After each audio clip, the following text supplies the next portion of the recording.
আমার ছোট ভাই আরাফাত বিএনপি মিলাদ মাহফিলের আয়োজন করেছেন। এই মিলাদ মাহফিলে আমরা সকলে উপস্থিত। প্রিয় মুসলিম সকলকে আমি যেমন অনুরোধ করবো, আজকে আমার ছোট ভাইয়ের মৃত্যুবার্ষিকী তার জন্য দোয়া করার জন্য, একই সাথে আমরা যারা এখানে উপস্থিত হয়েছি আমরা অনেকেই রাজনীতি শরীর আপনাদের জাতীয়তাবাদী দলের এর বাইরেও মুসলিমবৃন্দ উপস্থিত আছেন, যারা দেশনেত্রী খালেদা জিয়াকে একজন নেত্রী হিসাবে পছন্দ করেন। এর বাইরে যারা বিভিন্ন মাধ্যমে ইন্টারনেটের মাধ্যমে দেখতে পাচ্ছেন, সকলের কাছে আমি অনুরোধ করব যে আমার মা দেশনেত্রী খালেদা জিয়ার চিকিৎসার জন্য এসেছেন, তার সুস্থতার জন্য যারা দেওয়া করছেন।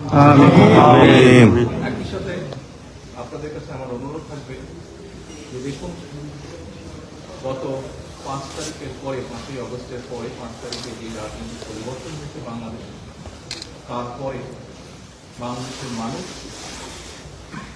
এমন একটি বাংলাদেশের প্রত্যাশা করছে যেখানে মানুষের অনেক কিছু প্রত্যাশা হয়তো পর্যায়ক্রমিকভাবে সাধারণ মানুষের যে চিন্তা ভাবনা দেশ নিয়ে এরকম একটি দেশ আমরা গঠন করতে পারতাম ইনশাআল্লাহ।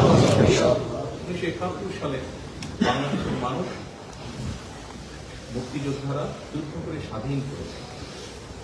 আপনাদের কাছে আমার অনুরোধ থাকবে যে আসুন, যেই বাংলাদেশ স্বাধীন করার জন্য যে মানুষগুলো জান কোরবান করেছেন তাদেরকেও আমরা আমাদের দোয়ায় রাখবো।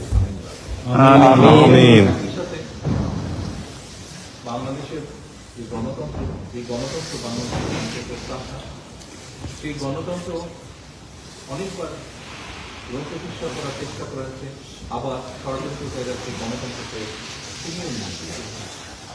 কিন্তু দেশ স্বাধীনের পর থেকে, বিশেষ করে 90 এবং পরবর্তীতে যে স্বৈরাচার দেশ থেকে পালিয়ে গিয়েছে 5 তারিখে, সেই স্বৈরাচারের সময় বিগত 15 বছর বিএনপি সহ বিরোধী দলের অন্যান্য বিরোধী দলের নেতাকর্মী শহীদ হয়েছেন, গুম হয়েছেন, খুন হয়েছেন, অত্যাচারিত হয়েছেন, নির্যাতন।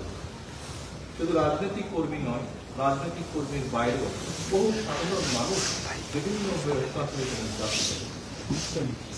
এর বাইরে বিগত জুলাই আগস্টের আন্দোলনের সময় বহু মানুষ, দল মত নির্বিশেষে বহু মানুষ শহীদ হয়েছে।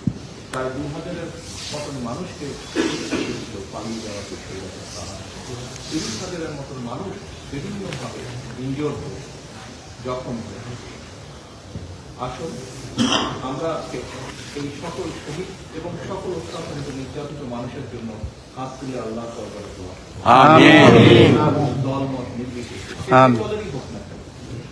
একই সাথে আমরা আল্লাহর কাছে চাইবো আজকে হাত তুলে যে প্রত্যাশা নিয়ে বাংলাদেশের মানুষ নিজের দেশকে ঠিক ভালো জায়গায় দেখার জন্য ভবিষ্যতের দিকে তাকিয়ে আছে, আল্লাহ যাতে আমাদেরকে সেই তৌফিক দেন,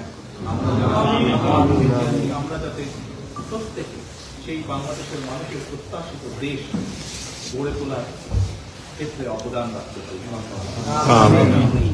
পরিশেষে আসুন, দেশের মানুষ, দেশ সকলের জন্য আমরা যাতে দোয়া করি, সেই অনুরোধ জানিয়ে আমার বক্তব্য।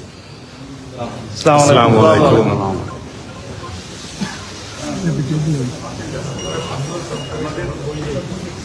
আমাদের